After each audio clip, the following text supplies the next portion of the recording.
सपा सांसद सनातन पांडे पर भड़के फिल्म प्रोड्यूसर अमित जानी, कहा इनके ऊपर तो एनएसए से भी बड़ा कानून लगाकर कड़ी कार्रवाई होनी चाहिए। मुरादाबाद पहुंचे उदयपुर फाइल्स के डायरेक्टर अमित जानी ने सपा को आड़े हाथ लेते हुए कहा कि सबसे पहले तो ऐसे लोगों का इलाज होना चाहिए जो सियासत के लिए इतनी गिरी हुई बात करते हों। दरअसल वो सपा सांसद सनातन पांडे द्वारा पुलवामा हमले पर हाल ही में दिए गए बयान का जवाब दे रहे थे, जिसमें उन्होंने कहा कि पुलवामा हमला बीजेपी ने कराया था। अमित जानी ने इतने भर से ही नहीं छोड़ा, बल्कि उन्होंने तो यहाँ तक कहा कि समाजवादियों का तो हमेशा से रुख ऐसा ही रहा है।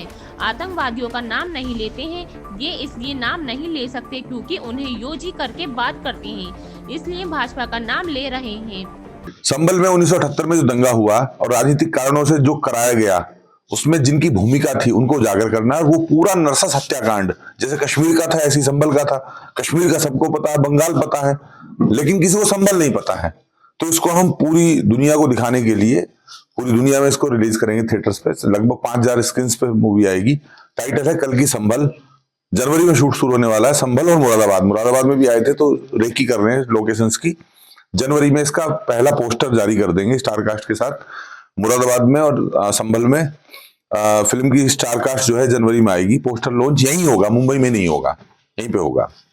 कैसे आप संभल की बात कर रहे हैं? संभल से लगातार स्टेट गवर्नमेंट कोई ना कोई कार्रवाई कर रही है। अभी कब्रिस्तान को लेकर के कल से कार्रवाई चल रही है। इस तरीके कहीं ना कहीं आप फिल्म में क्या शूटिंग होगी, इस तरह शूट करेंगे? संभल में बहुत अवैध निर्माण है, कब्रिस्तान भी अवैध निर्माण है, सरकारी जमीन पे है। 3 तारीख को वहां बुलडोजर चलेगा असमोली में। वो भी एक मस्जिद है, वो भी अवैध निर्माण है। बहुत सारी मजारें बनाई गई। संभल को एक तरह से जो है तीर्थ नगरी को धार्मिक रंग देने के लिए कि अपने नाम से कुछ भी आप मोहल्ले का नाम रख दो, चौक का नाम रख दो, कहीं भी मजार बना दो, कहीं मस्जिद बना दो, कहीं कब्रिस्तान बना दो।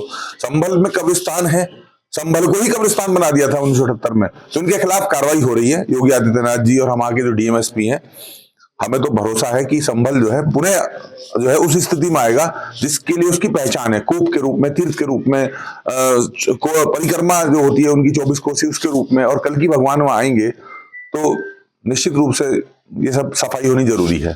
समाजवादी पार्टी लगातार आतंक को कवर फाइल दे रही है। बलिया से सनातन पांडे सांसद हैं, उन्होंने कहा पुलवामा जो अटैक हुआ भाजपा ने कराया, क्योंकि 19 में भाजपा हार रही थी, कोई बाहरी आतंकी मतलब हमला नहीं था। आप किस तरह देखते हैं इस पूरे प्रकरण को? समाजवादी का हमेशा रुख जो है ऐसा ही रहा है। आतंकवादियों का नाम ये नहीं लेती। आतंकवादी को बचाने के लिए तो रामपुर सीआरपीएफ कैंप के हमलावरों को बचाने के लिए हाईकोर्ट गए थे, और संकट मोचन बनारस के हमले को बचाने के लिए खुद अखिलेश जी हाईकोर्ट गए थे, फटकार भी लगी थी।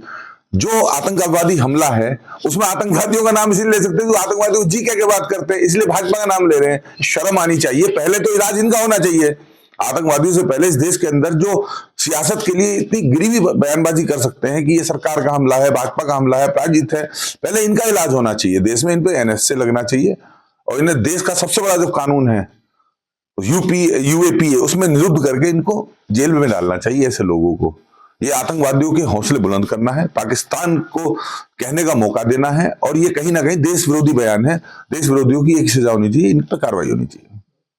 क्या लगता है संभल में क्या लोगों को अभी जानकारी रहनी चाहिए थी जो अभी अधूरी रही है आपकी फिल्म के माध्यम से? वहां तक देखिए, हम लोग भूल जाते हैं। हम कालूचक भूल गए, पहलगांव भूल गए, अक्षरधाम, रघुनाथ मंदिर, विमान अपना सब भूल जाते हैं। तो संभल 78 की बात है। 78 हमें याद नहीं, नई पीढ़ियों को याद नहीं है। तो फिल्में जो है वो जीवंत करती है पुरानी घटनाओं को। दशरथ माझी को किसी ने जीवंत किया, किसी ने मिल्खा को जीवंत किया। हमने उदयपुर में दर्जी की हत्या हुई थी, उसको 3 साल बाद फिर जीवंत कर दिया। कश्मीर फाइल ने जीवंत किया। ऐसे ही जो है संभल की जो हिस्ट्री है, संभल के इतिहास में हिंदुओं के, संभल की जमीन में हिंदुओं का खून मिला हुआ है या उनकी लाशें गड़ी हुई हैं, वो देखना देश के लोगों को बहुत जरूरी है। संभल में ऐसा क्यों हुआ कि आजादी के समय 1947 में संभल की जो डेमोग्राफी है वो 55 और 45 की थी, यानी 55% थे शफीकुर रहमान बर्क वाले और 45% थे कल्कि को मानने वाले। आज वो 15 और 85 का। तो ये इतने तेजी से संभल की डेमोग्राफी क्यों चेंज हुई? क्या कारण था? क्यों यहाँ ज्यादा हमले हुए? क्यों यहाँ बाबर आया? क्यों सिकंदर लोदी आया?